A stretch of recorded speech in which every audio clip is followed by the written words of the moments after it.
Сәлеметсіңдер ме оқушылар? Бүгінгі өтетін тақырыбымыз ол Мұхтар Шаханов Нарынқұм зауалы поэмасы «Ер намысы, ел намысы».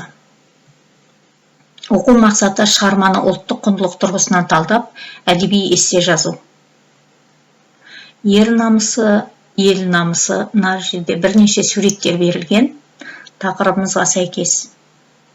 Ел намысы, ер намысы. Осы сөздің мағынасын ашып көрейік. Намыс, адамға абырой әкеліп, азаматтығыңды айқындайтын қасиет. Ер жігіттің басын идірмейтін де, үмітін сөндірмейтін де намыс. Ал оның туын түсірсең, заңғар көрінген тауың жығылады. Жалған ұранның жарға жығылады. Елім дейтін жігіттің бойын билейтін ерекше қасиет, барлық махаббаттан да жоғары тұратын сезім. Ол отанға, елге, жерге деген сүйіспеншілік болса керек. Ер өз намысын сақтай отырып, елдің намысында үстем етеді. Сұрақ. Бірінші, Нарынқұм зауалы шығармасы бойынша Махамбет батырдың ерлік істері туралы не айтар едіңдер? Екінші, Махамбет батыр кейінгі ұрпаққа нені насихаттады? Үшінші, ерді, батырды әрқашан үстем ететін қандай қасиеті? Ерлік, намыс туралы мақал-мәтелдерді есімізге түсірейік. Өйткені қазір бізге эссе жазу барысында бұлар қажет болады. Қандай ерлік, намыс туралы мақал-мәтелді білеміз? Ер жігіт ел үшін туады, ел үшін өледі. Ер елдің ық жағынан қаласы, жел жағының панасы. Батыр елдің сәулеті, бақ-құрақ жердің сәулеті.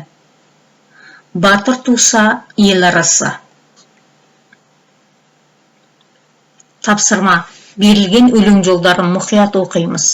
Өлеңде қазақ ұлтына тән қандай ұлттық құндылықтар көрініс тапқан? Құдіретті шындығынан танбаған, парасатын ізгілікке жалғаған, ақын деген кел аққу самғаған. Ал ендеше, аққудатқан пендені қай атаңнан көріп едің оңбаған?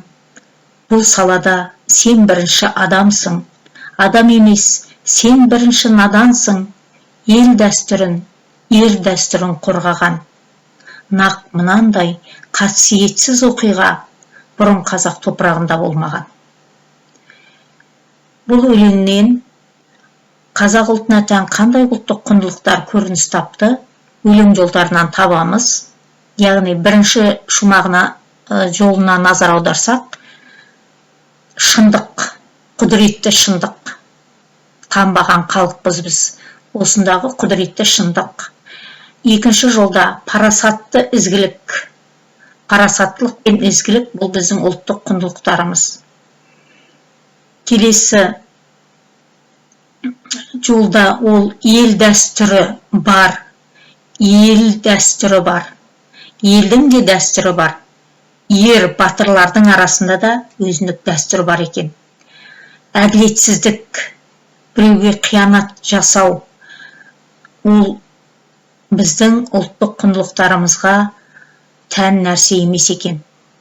Біз әділеттілікті және біреуге қиянат жасамау, ол біздің басты құндылықтарымыз болады екен. Нарынқұм зауалы ақын Мұхтар Шахановтың Махамбет Өтемісұлы туралы жазған жыры.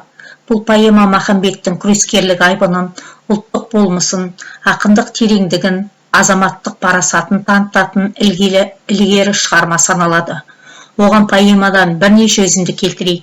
Мысалы, дулығаны қағы жарып, гүл шығу сәтті қолданған метафора, яғни жаугершілік заман өтіп, бейбітшіліктің келуі.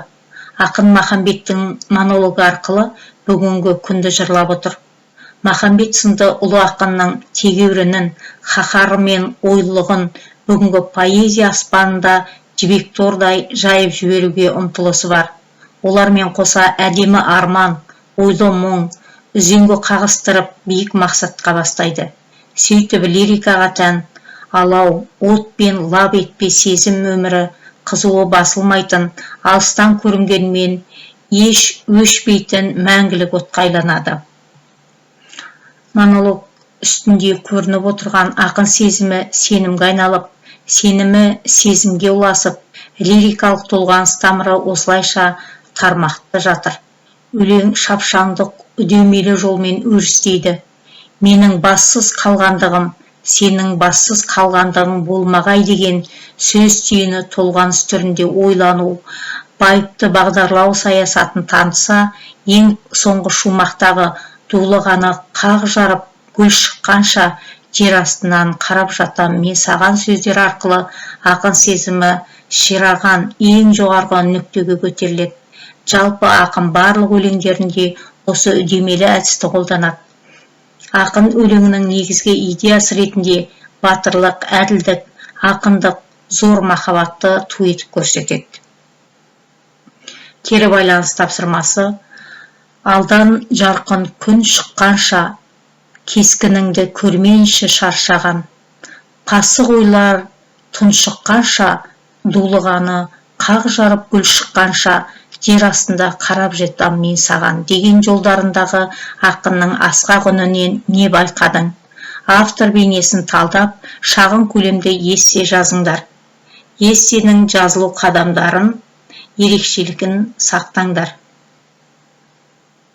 Кері байланыстың тапсырмасын күнделік кезет электронды почта немесе WhatsApp желісі арқылы жібересіңдер. Сабақ аяқталды балалар, сау саламатта болыңдар.